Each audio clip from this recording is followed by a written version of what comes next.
میری ایک تمنا ہے، میری ایک آرزو ہے، پوری کرو گی؟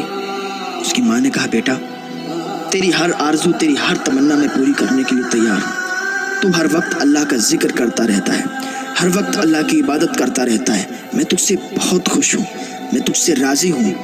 اے میرے بیٹے بتا تیری کیا تمنا ہے، تیری کیا آرزو ہے؟ بیٹے نے کہا ماں میری آرزو، میری تمنا یہ ہے، میری 3 شرطیں ہیں، تو اگر وہ 3 شرطیں پوری کر لے تو بتا دے ماں۔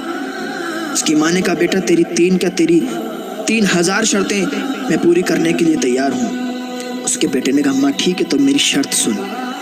ماں میری پہلی شرط یہ ہے کہ جب میں مر جاؤں نا، جب میں مر جاؤں میرا جنازہ تیار ہو، ماں میرے گلے میں موٹی رسی کا پھندا بنا کے اور مجھے پوری گلیوں میں گھمانا۔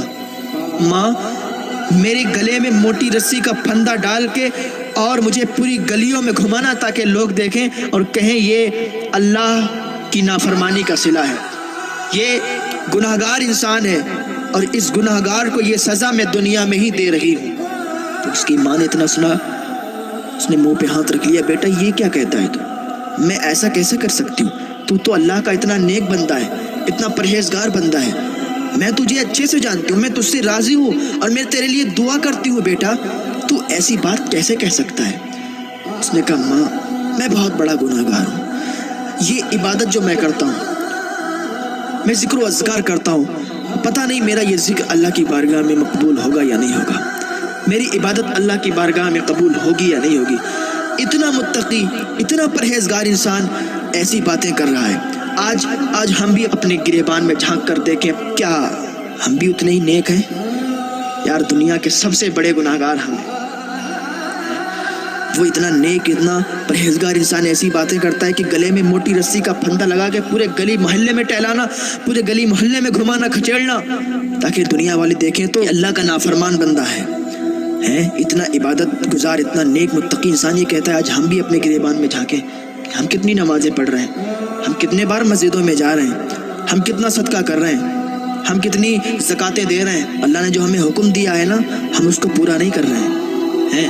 وہ کیسا ہے؟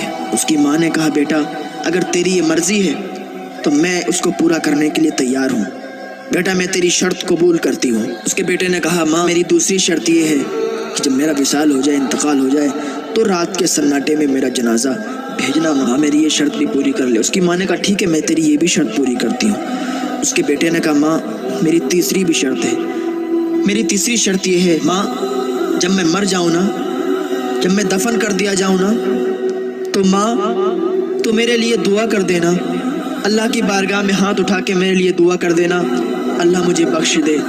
ماں میں نے سنا ہے کہ جب کوئی ماں اپنے بیٹے کے لیے دعا کرتی ہے نا تو اللہ تعالیٰ اس کی دعا فوراً قبول کر لیتا ہے۔ ماں جب تو میرے لیے دعا کرے گی تو اللہ تیری دعا کے صدقے میں مجھے معاف فرما دے گا، ماں میرے لیے دعا کر دینا۔ اس کی ماں نے کہا بیٹا میں تیری تینوں شرطیں قبول کرتی ہوں۔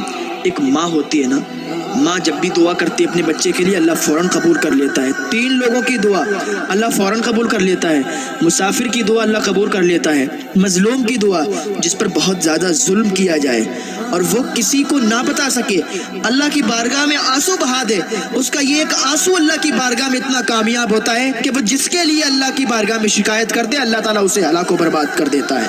ہاں مظلوم کی بد دعا سے بچنا میرے بھائیوں، مظلوم کی بد دعائیں مت لینا اور کسی پر ظلم مت کرنا کیونکہ بہت جلد ان کی دعائیں قبول ہو جاتی ہیں۔ اور تیسری ماں باپ کی دعا فوراً اولاد کے حق میں قبول ہو جاتی ہے۔ ماں باپ اگر اپنے بچے کی کامیابی کے لیے دعا کر دیں تو کامیابی اس کے قدم چومے گی، اور اگر ماں باپ بد دعا کر دیں تو دنیا میں کسی چوکھٹ پہ چلا جائے، کسی درگاہ پہ چلا جائے، اس کی کوئی دعا قبول نہیں ہو سکتی اگر اس کے ماں اس سے راضی ہیں۔ اس کی ماں نے 3 شرطیں مان لی۔ جب اس کا وصال ہوا، جب اس کی موت ہوئی نا، اس کی ماں چلی موٹی رسی لینے کے لیے، وہ گئی اور موٹی رسی لائی، اس کا پھندا بنایا اور اس کا پھندا بنا کے جیسے اس کی گردن میں ڈال رہی تھی کہ اس کی گھر کی چاروں دیواریں آواز کرنے لی، اے خاتون تجھے خبر نہیں ہے تو اس کے گلے میں رسی ڈالے گی، ارے تجھے معلوم نہیں اسے اللہ تعالیٰ نے بخش دیا ہے، اسے گلے میں رسی ڈال کے اور اسے تو گاؤں میں، اسے محلے میں روٹوں پہ گھمائے، یہ اللہ کا مقرب بندہ ہے، اللہ نے اسے معاف فرما دیا ہے۔ دیواریں آواز کر رہی تھی، ایسے ہوتے ہیں اللہ والے۔ ایسے ہوتے ہیں اللہ کے ولی۔ آج ہم بھی دیکھیں کہ ہم کتنی نمازیں پڑھ رہے ہیں، ہم بھی دیکھیں ہم کتنے نیک کام کر رہے ہیں، مسجد کو کبھی جھانکنے نہیں جاتے ہیں، اللہ کی عبادت سے بڑی دور ہیں، اوراد و وظائف سے بڑی دور ہیں، پھر کہتے ہیں کہ ہمارے کوئی کام نہیں بنتے، ماں باپ کی نافرمانیاں کرتے ہیں، ماں باپ کے ساتھ گستاخیاں کرتے ہیں، پھر کہتے ہیں ہمارے کوئی کام نہیں بنتے۔ آج ہم بھی اپنے گریبان کو جھانکیں، اس کی چاروں دیواریں آواز کر رہی کہ اللہ نے اسے بخش دیا ہے، اور یہ عاجزی بھی اللہ تعالیٰ کی بارگاہ میں قبول ہوتی ہے، مقبول ہو جاتی ہے۔ جو عاجزی اللہ کی بارگاہ میں دکھاتا ہے کہ اللہ میں بہت بڑا گناہگار ہوں، اللہ مجھے معاف فرما دے، یہ عاجزی اللہ کو بہت پسند آتی ہے۔ ایک انسان تھا، اس نے اپنے بیٹوں کو کہا تھا کہ جب میں مر جاؤں نا تو میرے جنازے کو جلا دینا، میرے جسم کو جلا دینا، راکھ بن جائے میرا جسم، جب اس کو پیس دینا اس راکھ کو، اور اس پیسی ہوئی راکھ کو ہوا میں اڑا دینا۔ میں اللہ کے خوف سے ڈرتا ہوں۔ جب وہ مر گیا تو اس کے بیٹوں نے یہی کیا، اس کے جسم کو جلایا اور اس کی راکھ کو بھی پیس دیا اور پیسی ہوئی راکھ کو ہوا میں اڑا دیا۔ فرشتوں نے اس کی راکھ کو جمع کیا اور اسے پھر سے زندہ کیا گیا۔ جب وہ اللہ کے حضور گیا تو اللہ رب العزت نے ارشاد فرمایا، اے میرے بندے، تو نے ایسا کیوں کیا؟ تو نے اپنے جسم کو کیوں جلوایا، راکھ بنا کے کیوں اڑوایا؟ اس نے کہا، یا اللہ تیرے ڈر سے، یا اللہ تیرے ڈر سے میں خوف زدہ ہو گیا تھا کہ تیرے سامنے جاؤں گا تو میرا عمل کیا ہے، میں نے کوئی نیکی نہیں کی ہے، میں نے کوئی نیک کام نہیں کیے ہیں، یا اللہ بہت بڑا گناہگار ہوں، تیرے سامنے کیسے حاضری دوں گا؟ تیرے ڈر سے میں نے اپنے بیٹوں کو حکم دیا مجھے راکھ میں اڑا دیں، راکھ بنا کے پیس کے مجھے ہوا میں اڑا دیں۔ میرے بیٹوں نے ایسا ہی کیا لیکن تو نے پھر زندہ کر دیا۔ اللہ ارشاد فرماتا ہے، اگر تو نے میرے ڈر سے کیا ہے تو جا، میں نے تجھے بخش دیا ہے۔ ہاں، اللہ کے حضور یہ عاجزی بھی پسند اللہ تعالیٰ کرتا ہے، یہ عاجزی بھی کام آتی ہے، تو اللہ تعالیٰ تو معاف فرمانے والا ہے۔ یار ایک ماں جب اتنا پیار کر سکتی ہے تو وہ اللہ تو 70 ماؤں سے زیادہ پیار کرتا ہے، وہ کتنا ہمیں چاہتا ہے، ہم اس کو کبھی نہیں چاہتے۔ اللہ تعالیٰ ہمیں رزق دے رہا ہے، اللہ تعالیٰ ہمیں پھری سانسیں دے رہا ہے، پانی عطا کر رہا ہے، ہم اس کو شکریہ ادا نہیں کرتے، اس کی جو ہم نعمتیں کھاتے ہیں اس کا شکر نہیں ادا کرتے۔ یار اگر ہم بیمار ہو جائیں بھی تو آکسیجن لینے میں ہزاروں لاکھوں روپے خرچ کر دیں گے، یہ جو سانس دی جاتی ہے جس سے، تو اس ہوا کے لیے ہم لوگ لاکھوں ہزاروں روپے خرچ کر دیں گے۔ لیکن یہ جو روز ہم سانسیں لے رہے ہیں، روز ہمیں یہ ہوا حاصل ہو رہی ہے، یہ ہمیں فری حاصل ہو رہی ہے، اس کا ہم شکر ادا نہیں کر رہے ہیں، شکر ادا نہیں کر رہے ہیں۔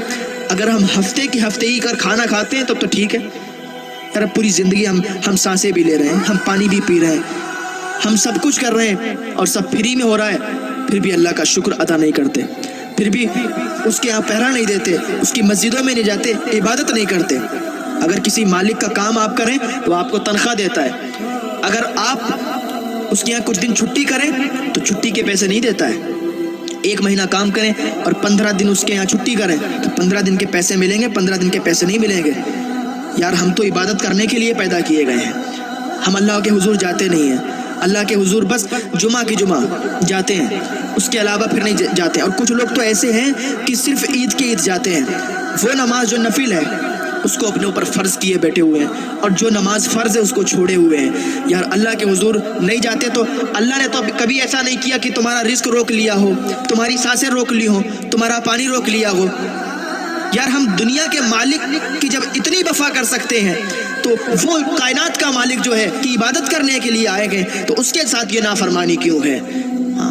اللہ کی بارگاہ میں آئیں، نیک دل سے، سچے دل سے اللہ کی بارگاہ میں توبہ کر لیں اور اللہ کے حضور آ جائیں۔ ابھی بھی ٹائم ہے، وقت ہے، اللہ تمہیں معاف فرما دے گا، اور بس اللہ کرنے لگیں، اللہ کے ذکر و اذکار میں لگ جائیں اور عاد و وظائف میں لگ جائیں۔